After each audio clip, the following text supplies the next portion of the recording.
Saya mau cerita tentang apa namanya, tentang penipuan online. Jadi beberapa akhir-akhir ini itu banyak sekali penipuan online yang marah.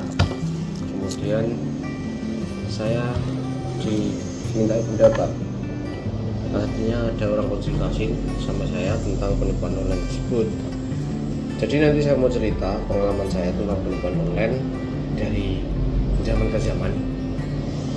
Penipuan online yang pernah saya alami, yang pernah pengalaman pribadi saya tentang penipuan online.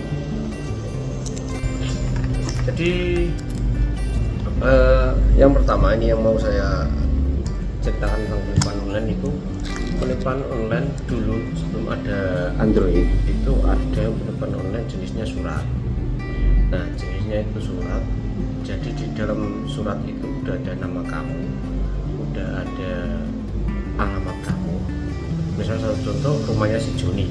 Nah, si Joni itu di depan rumah itu udah ada surat, segepok surat, yaitu isinya atas nama Joni. Kemudian di situ ada, selamat Anda mendapatkan hadiah bla bla bla bla, mobil sekian juta, hadiah uang tunai sekian juta, nah gitu.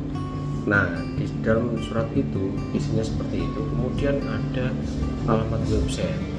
Jadi kalau ada yang mengatakan, kalau nggak percaya silakan lihat alamat website ini. Nah, di alamat website itu ketika kalian buka website tersebut, itu pun sudah ada nama kalian, atas nama kalian sudah ada alamat kalian. Jadi di situ lengkap data diri kita atau data diri korban itu sudah ada di situ. Jadi gimana kita nggak percaya, ya kan? Nggak ada surat datang, tidak tahu siapa yang kirim, tiba-tiba di depan rumah, kemudian dibuka atas nama yang pemilik rumah, kemudian dibuka websitenya, ternyata benar isinya data diri pemilik rumah dengan menjanjikan sekian untuk info lebih lanjut hubungi nomor sekian, kan gitu. Nah, nomor itu ketika dihubungi itu dia akan meminta pajak untuk hadiah itu dicairkan. Nah, misal suatu contoh hadiahnya ada 10 mobil. Nah, itu mungkin orang itu minta pajak, ini pajaknya sekitar 15 juta, jadi tolong kirim dulu uang 15 juta agar kita bisa mencairkan mobil tersebut. Nah, itu salah satu penipuan online, penipuan yang pernah saya alami dulu sebelum Android merajalela, sebelum Android masuk. Nah,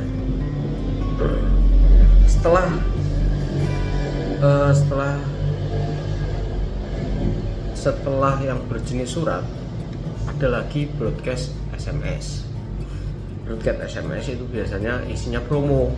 Jadi ada SMS broadcast, jadi tiba-tiba kita dapat SMS dari nomor tertentu, isinya promo, harga motor ini sekian, harga mobil ini sekian, harga barang ini sekian. Nah, itu kalau harganya tidak wajar, contoh harga normalnya adalah 6 juta misal, kemudian ada broadcast yang isinya cuma 1 juta, berarti itu hoax dan itu fake, penipuan. Kita biasanya disuruh transfer dulu, habis transfer udah hilang. Itu yang broadcast SMS. Kemudian ada lagi broadcast WA. Munculnya WA ketika Android masuk dan muncul WA, itu ada namanya broadcast WA.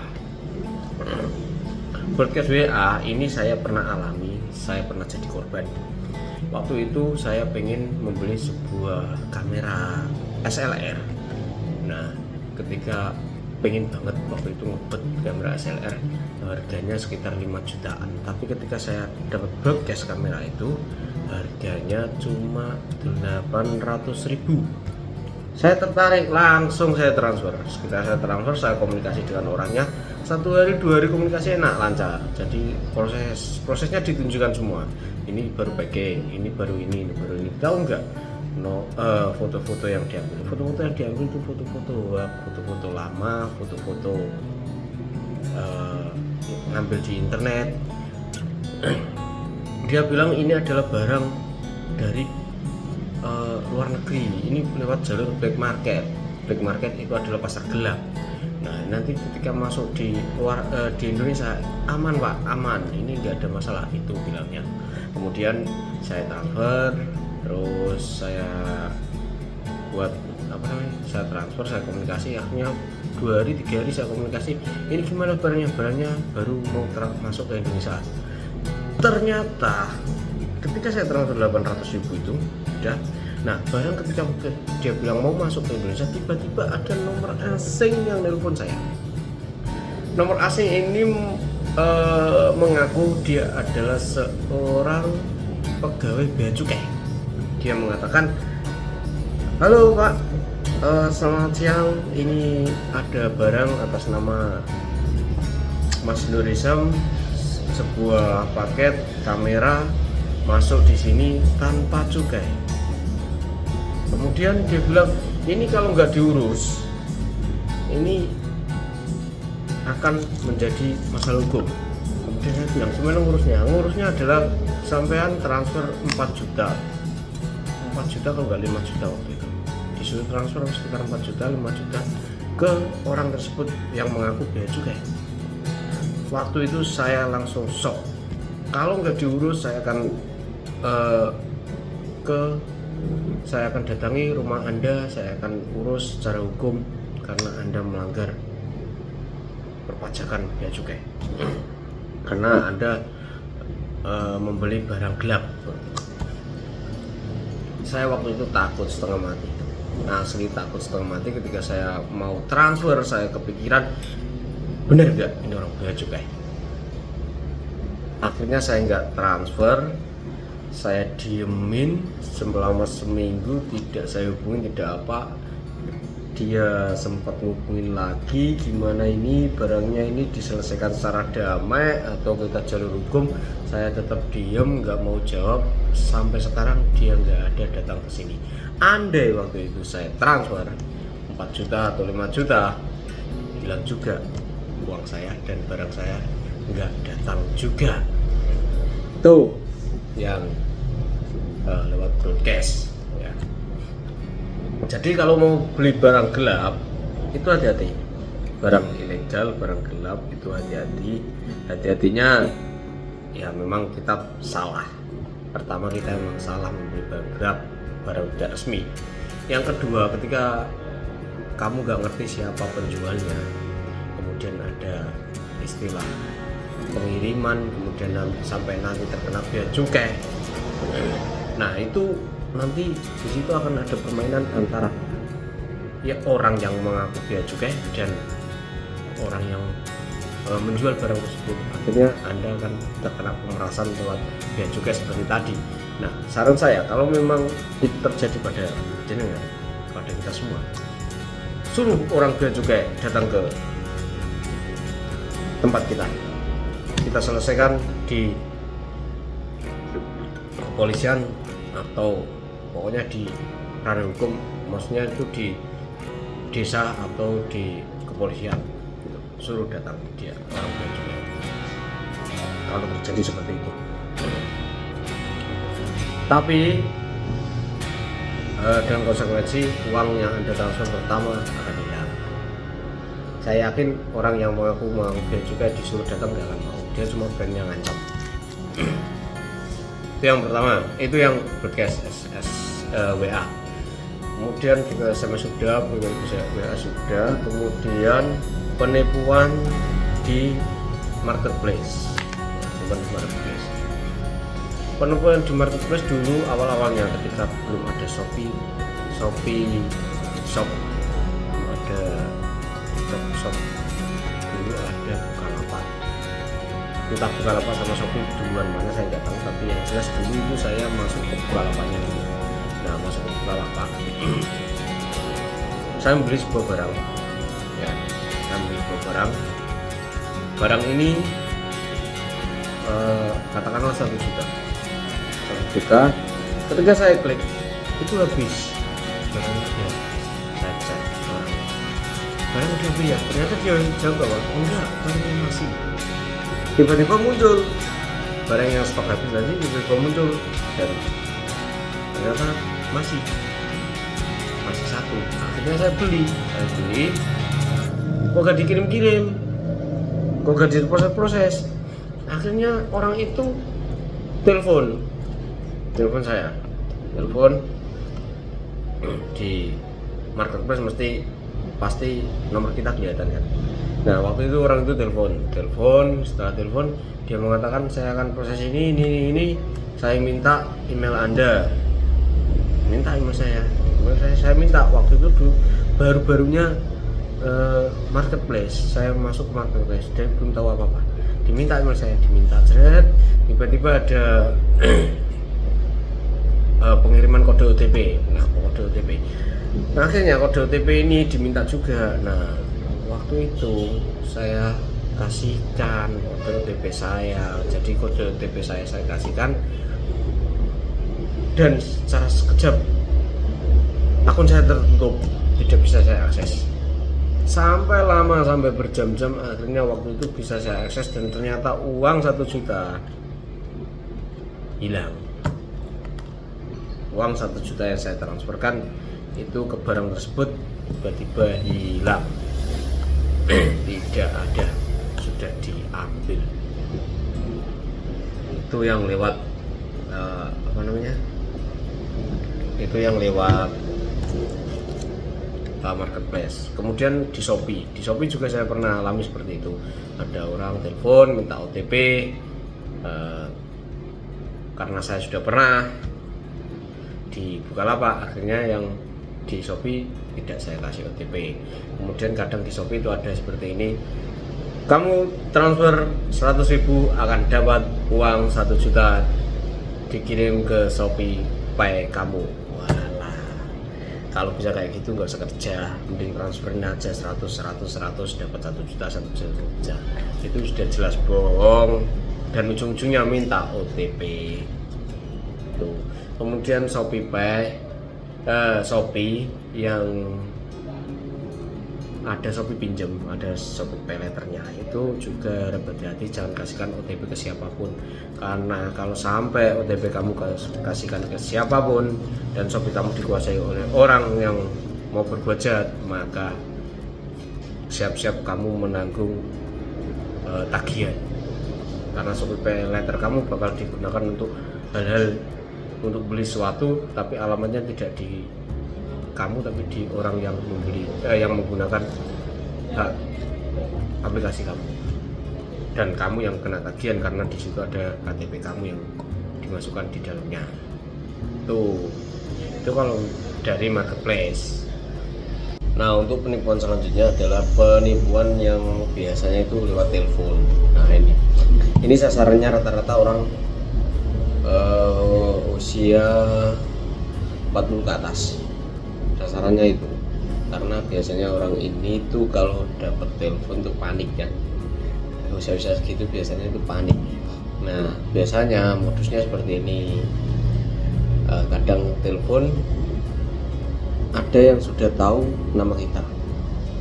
Contoh ada yang telepon saya, halo ini Mas Nurizam, oh iya, ini saya melaporkan bahwa ini ada keluarga Anda sedang kecelakaan, butuh penanganan dan lain-lain, atau mungkin ada keluarga Anda yang kena sabu-sabu, kena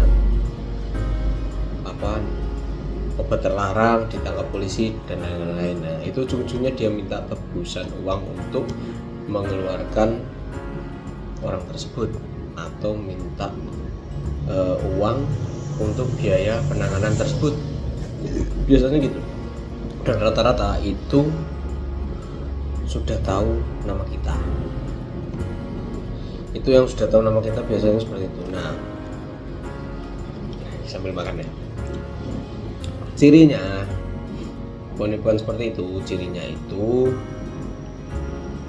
yang pertama nggak boleh telepon dimatikan. Pasti dia jangan matikan dulu. Misal gini, masa iya Pak? Coba saya cek dulu di keluarga, jangan dimatikan dulu, jangan, ini gimana ini penanganannya harus segera diatasi, misal begitu. Tuh jadinya telepon nggak boleh dimatikan. Itu yang udah tahu nama kita. Bagaimana dengan yang tidak tahu nama kita? Nah, yang tidak tahu nama kita itu seperti ini.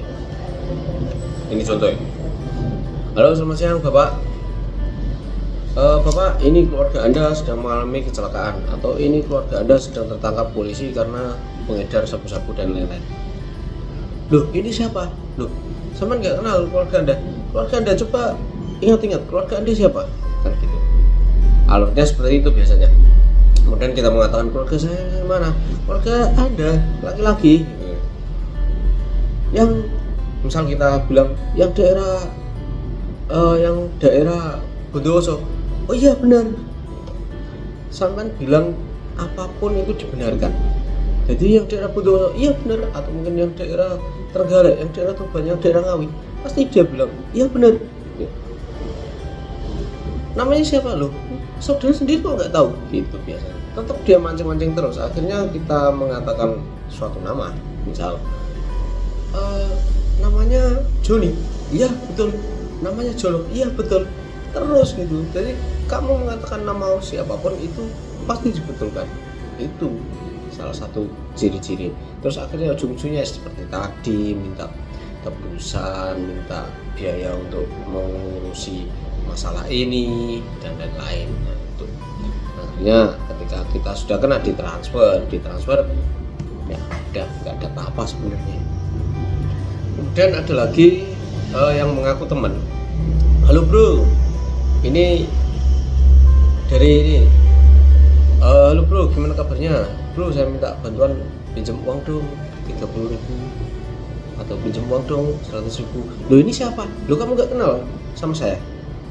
Gitu akhirnya mancingnya di situ. Kamu nggak kenal sama saya? Siapa? Ini temanmu, teman SMA.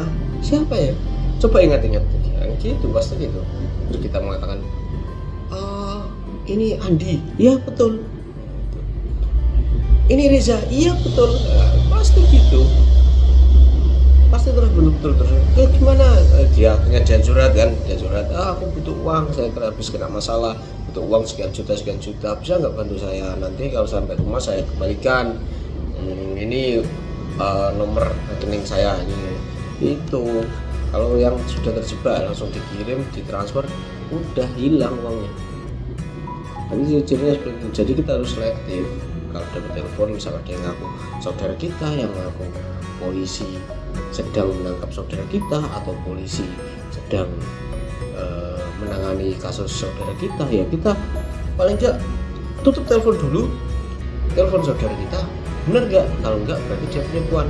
Tapi rata-rata itu tidak boleh ditutup telepon sama pelakunya. Tapi nggak usah peduli, tutup aja teleponnya, tutup telepon, hubungi saudara kita yang dimaksud. Betul nggak? Betul. Itu biasanya nyerangnya ke orang usia 40 ke atas, karena orang di usia itu biasanya itu panik. Kalau sudah panik dia nggak mikir, karena itu pernah saya alami juga. Tapi waktu itu saya sudah tahu alurnya, jadi ya nggak saya ladeni. Tapi pernah nyerang di bapak saya. Waktu itu bapak saya bingung, berada di luar pulau, luar Jawa. Nah bingung, anaknya ada di Jawa. Itu yang dari penipuan dari telepon. Ada lagi penipuan apa lagi ya yang saya alami itu. Ada lagi itu penipuan berbasis aplikasi dan link. Ini biasanya nyerangnya di WA, dan ini harus hati-hati. Ya kita harus edukasi orang yang lebih tua. Kalau anak muda mungkin sudah banyak tahu ya, tapi orang tua ini biasanya sasarannya. Nah, aplikasi yang berbasis link dan penipuan yang berbasis link dan aplikasi ini biasa terjadi mengirimkan link undangan. Sekarang kan zaman toh, undangan itu pakai undangan elektrik. Jadi mau ngirim yang jauh, tinggal bikin di website linknya kirimin. Nah itu sekarang dijadikan modus penipuan oleh orang-orang yang biasa melakukan penipuan. Jadi dia ngasihkan link, judulnya memang link undangan, cuman sebenarnya link itu bukan link undangan. Jadi link itu link linknya itu link spam. Jadi link itu biasanya link itu diklik, kemudian dia bisa mengakses WA kita. Sekali diklik bisa mengakses WA kita. Itu biasanya link yang spam. Begitu juga dengan aplikasi biasanya undangan pernikahan, tentunya aplikasi. Tapi kalau undangan pernikahan itu harusnya itu link. Kalau ada aplikasi kok namanya undangan pernikahan, jangan dibuka karena undangan pernikahan itu rata-rata bentuknya link sama video MP4 sama video. Jadi kalau video dibuka kan tidak masalah, cuman yang link ini yang mesti diwaspadai. Tapi kalau ada undangan pernikahan kok bentuknya APK, kok ada tulisannya APK, jangan dibuka karena itu bisa mereset dan menghack. Jadi WA sampean nanti dihacker oleh orang tersebut yang ngirimin undangan itu. Nah, kalau sudah dihacker oleh orang tersebut berarti dikuasai, akses WA kalian dikuasai, akhirnya WA kalian digunakan untuk yang tidak. Misalnya WA kalian digunakan untuk WA teman-teman kalian, minta bantuan dana, minta pulsa, minta dan lain-lain, itu banyak sekali. Nah, pokoknya kalau ada yang ngirimin undangan pernikahan kok bentuknya APK atau aplikasi, jangan dibuka. Tapi kalau yang bentuknya link, nah ini harus di cross check ulang, jangan buru-buru dibuka. Bener nggak orang tersebut buat undangan yang bentuknya link? Kalau benar dibuka nggak apa-apa, tapi kalau enggak jangan sampai dibuka. Nanti hasilnya sama kayak di aplikasi tadi, jadi terakses WA kalian itu dikuasai, dihacker gitu. Karena kemarin itu ada ya teman saya, itu kemungkinan WA-nya sudah dihack, kemudian dia ngirimin aplikasi undangan pernikahan ke teman-teman. Ujung-ujungnya apa? Ujung-ujungnya minta dana, minta bantuan, minta sumbangan, minta uang, minta pulsa dan lain-lain. Padahal itu bukan teman kita yang ngirim, sebenarnya itu WA teman kita sudah dikuasai oleh hacker untuk digunakan seperti itu. Itu ngirimnya kemarin itu undangan pernikahan tapi bentuknya aplikasi APK. Nah, kalau yang bentuknya link itu kita harus cross check dulu, jangan buru-buru dibuka. Kita cross check dulu, misalkan si Joni buat undangan pernikahan bentuknya link enggak, tapi kalau enggak jangan dibuka. Kalau ada kiriman ini undangannya Joni, jangan dibuka, soalnya dia enggak ngirimin undangan bentuknya link. Nah, nanti suatu saat nanti ketika saya nikah, saya enggak bikin undangan yang bentuknya link ataupun video atau yang virtual, jadi bentuknya tetap kertas, biar nggak digunakan kesempatan untuk penipuan dan lain-lain. Itu yang bentuknya APK atau aplikasi. Ada lagi kemarin bentuknya jual beli. Kalau yang bentuknya jual beli seperti ini, kita disuruh ikut event itu masuk di Shopee atau marketplace yang lain. Di situ kita disuruh beli barang harga 30.000, nanti dapat cashback 60.000. Barang harga 100.000 dapat cashback 150.000. Terus seperti itu, terus.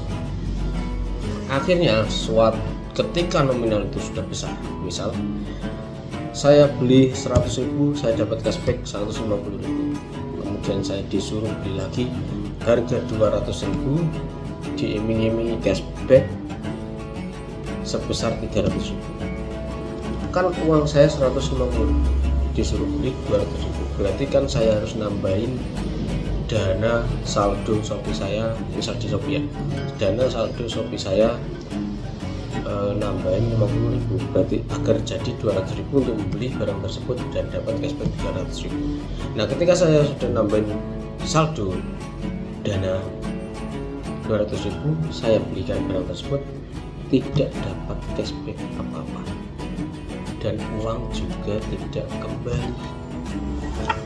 Itu biasanya yang terjadi kalau yang sistemnya jual beli. Kemudian yang kemarin yang terbaru itu saya nggak tahu kenapa dapat kiriman dari mana. Pokoknya ada orang telepon saya ngakunya dari marketplace Tokopedia kalau nggak salah. Akun saya di Tokopedia juga ada. Jadi dapat telepon ngakunya dari Tokopedia, saya dapat kiriman souvenir dari Tokopedia. Tak iya-iyain aja, akhirnya saya pertama udah mikir ini penipuan, nggak mungkin, nggak ada event apa-apa kok ngirimin barang. Ternyata dikirim bener, jadi dudukan HP, saya dikirimin dudukan HP. Setelah dudukan HP datang, nggak ada tembusan lagi, jadi akhirnya oh iya bener, ini dudukan HP ini apa dikirimin dari Tokopedia. Ternyata bener, saya nggak hoak. Ternyata saya pikirnya waktu itu seperti itu. Beberapa hari kemudian ada yang WA, bukan ada yang WA, tiba-tiba WA saya dimasukkan sebuah grup, masuk ke grup nggak jelas. Kemudian di grup itu ada pesan seperti ini, kemarin yang dapat kiriman dari souvenir dari ini siapa, coba diupload gitu. Tak upload, teman-teman yang di dalam tuh ngupload, saya juga ikut ngupload, jadi saya upload just. Kemudian disuruh store nomor dana, nah saya store juga nomor dana, dapat komisi 10.000. Ngupload itu dapat komisi 10.000 saya. Oke. Kemudian ada event lagi, suruh nge-like toko di Shopee enggak deh, di Tokopedia, disuruh nge-like sebuah toko di Tokopedia, suruh ngikuti, suruh follow. Akhirnya follow dapat 20.000, ditransfer ke dana juga.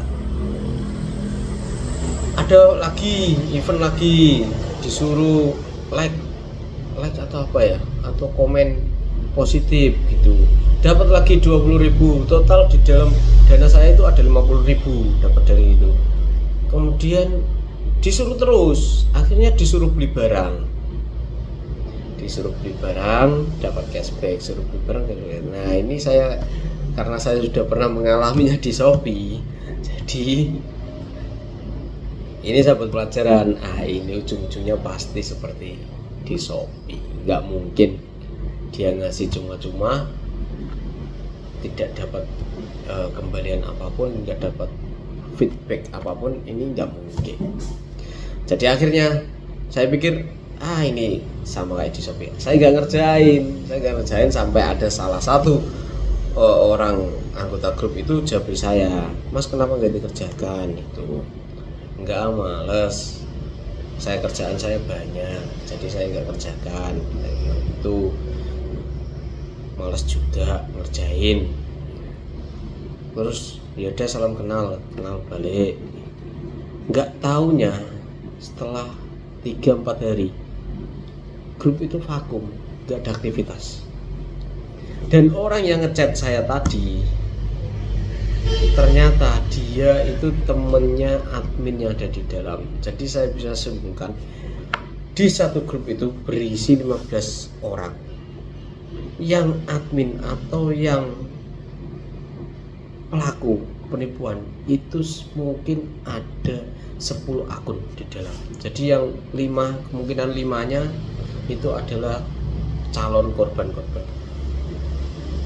Tapi untungnya waktu itu saya tidak terusin, dana saya sudah terisi 50.000, ya lumayan. Terus kemudian saya chat lagi di grup, gak ada respon. Akhirnya saya simpulkan ini adalah modus penipuan yang gagal di saya dan saya dapat untung 50.000. Itu yang kemarin yang terbaru saya alami. Kemudian yang baru lagi, baru hangat ini 2-3 hari ini, itu teman yang kerjanya di Jepang, dia kena penipuan lewat dropshipper, sejenis dropshipper di TikTok Shop. Itu sistemnya sama itu sistemnya hampir sama kayak yang Shopee tadi. Jadi dia kayak ada orang beli barang, kemudian dia dapat feedback sampai nominalnya besar, itu katanya nggak bisa dicairkan kalau nggak ngirim saldo lagi. Itu total semuanya itu kerugian yang dialami itu sekitar 33 juta. Itu yang baru 2-3 hari kemarin. Tuh ya, dia tiba-tiba maksudnya dia cerita itu, saya habis kena penipuan gini, ini solusinya gimana. Nah ini saya juga bingung kalau ditanya solusi penipuan lewat online ini gimana ngelacaknya, saya juga bingung. Saya nggak ngerti bagaimana cara ngelacaknya, bagaimana cara deteksinya, bagaimana cara mencari pelakunya, ini saya juga nggak ngerti. Rata-rata itu ketika dia sudah kena penipuan online itu akhirnya dia mengikhlaskan. Rata-rata itu yang sudah kena itu mengikhlaskan, karena saya sendiri waktu kena itu juga bingung, ini orang mana, deteksinya gimana, cara cari tahunya orangnya di mana, dia siapa, namanya siapa, ini saya juga nggak tahu. Jadi makanya waktu itu saya juga pasrah. Kemudian yang teman saya yang kemarin itu yang kena 33 juta juga sama, akhirnya dia mengikhlaskannya. Semoga aja dikembalikan lebih banyak lagi dari yang hilang. Terus kemarin malam teman saya yang WA-nya kena hack karena undangan pernikahan, itu dia curhat ke saya, kemudian dia bilang saya mau lapor ke polsek, mau minta surat untuk penangguhan rekening atau rekening si pelaku. Jadi nanti rekening pelaku ini dibukukan, yang dibuat transaksi untuk ngirimin uang itu nanti rekening tersebut dibukukan.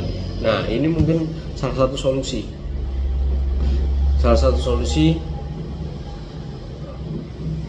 buat pelaku, salah satu solusi buat nangani gimana nanti tindakan yang harus dialami, ya mungkin ini salah satu solusinya. Jadi membekukan rekening pelaku itu kalau dapat rekening, tapi rata-rata kadang dia nggak mau rekening, dia biasanya ke Dana. Kalau ke Dana ke nomor HP itu agak susah nomor HP, tapi kalau rekening kan saya yakin kalau nomor rekening itu pihak bank tahu ini orang mana, atas nama siapa, pasti pihak bank tahu karena data dirinya pasti ada di rekening tersebut. Ya itu mungkin bisa dengan cara nomor ini dibekukan atau rekening ini dibekukan, itu bisa saja terjadi tuh.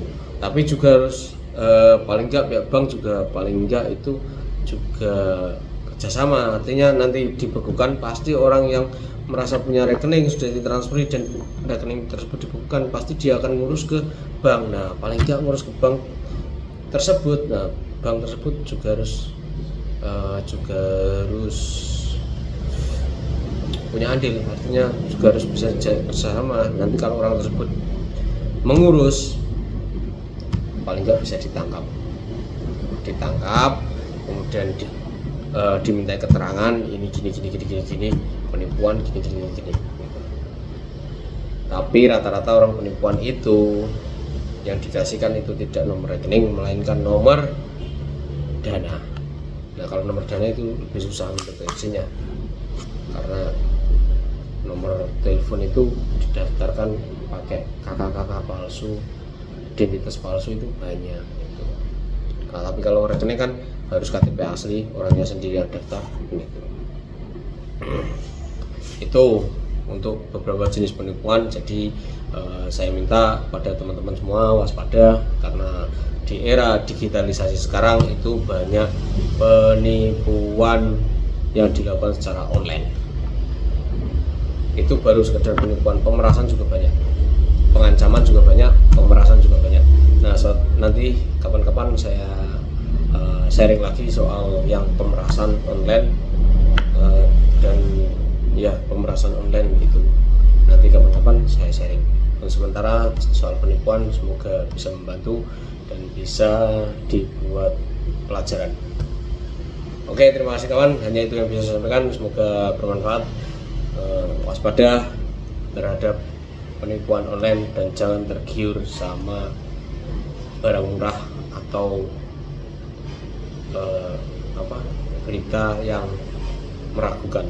Cross check dulu, kalau misal terkait barang murah berarti cross check dulu harga normalnya, kalau terkait berita hoax cross check dulu di yang diberitakan. Oke, sekian, terima kasih, kita bertemu lagi, sampai jumpa dan selamat beraktivitas.